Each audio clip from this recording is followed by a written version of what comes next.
Lakini mimi sijafuta kwa ajili mimi bado natafuta nini? Haki yote.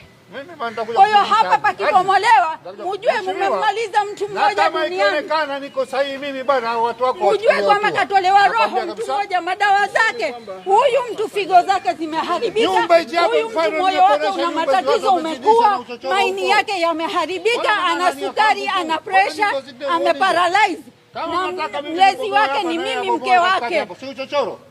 Mama Samia, kama ukiwa mwanamke kama mimi, uchungu wake utakuwa unaujua na utakufikia. Kama sio hawa, hata kwenye mitandao itakufikia.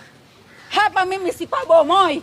Wakitaka wabomoe Dar es Salaam nzima waliongeza, kisha waje hapa wabomoe. Mimi hata siwaambii neno moja, nitakaa nachekelea. Najua kila mtu kapata haki, lakini mkinibomolea hapa mtanionea.